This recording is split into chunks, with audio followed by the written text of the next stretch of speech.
আমরা যারা নিজেদেরকে কর্পোরেট অফিসের এমপ্লয়ি মনে করি, আমরা কিন্তু কর্পোরেট অফিসের এমপ্লয়ি না ভাই, আমরা হইলাম ওই কর্পোরেট অফিসের বউ।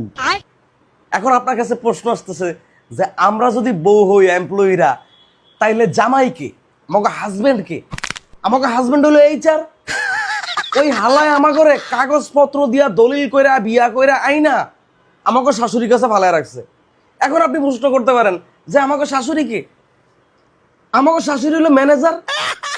ম্যানেজার আমাকে শাশুড়ি। প্রত্যেকদিন সকালে আপনি বাসা থেকে অফিসে যাইবেন, মানে প্রত্যেকদিন সকালে ঘুম থেকে ওঠার পরে আপনার ম্যানেজার এতগুলো কাজ ধরাইয়া দিব, এইটা করো সেইটা করো, এইটা হয় না একেরে, এইটা ভালো করে হয় নাই, আপনার সমস্যা কি, আপনি কি ঠিক মতো কাজ করতে পারেন না, আপনি ঘুমাইতেছেন কেন। এই হলো আমাকে শাশুড়ি। কর্পোরেট অফিসের ম্যানেজার হলো আমাকে শাশুড়ি। আর আমাকে শাশুড়ির হাজবেন্ড কে, মানে আমাকে শ্বশুর কে? আমাকে শ্বশুর হলো এমডি, আমাকে এমডি স্যার। সিইও স্যার হলো আমাকে শাশুড়ির পরকীয়া প্রেমিক। বুঝেন না? এবার আপনি আপনারা বলি কেন তাদেরকে আমরা শ্বশুর আর পরকীয়া প্রেমিক বললাম।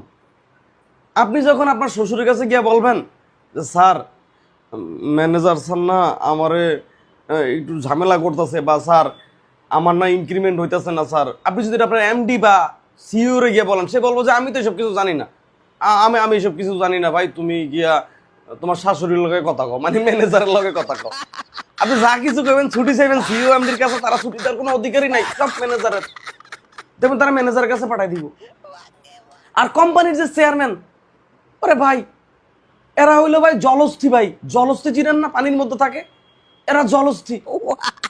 এরা মনে করেন যে যখন এদের খিদা লাগে, যখন পেটে খাবার দরকার, এরা মনে করেন যে তখনই উপরে উঠে আসে, খাবার টাবার খায় আর পানির মধ্যে গিয়ে বসে থাকে।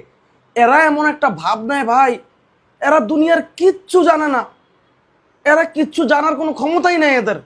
কিন্তু আপনি কি জানেন, সকল এমপ্লয়ীদের পিছনে প্রথম আঙ্গুলটা ওই চেয়ারম্যান বাঙ্গির পুঁতি দেয়। আর এটার জন্য শুধু শুধু দোষ হয় ম্যানেজারের, দোষ হয় এইচআরের।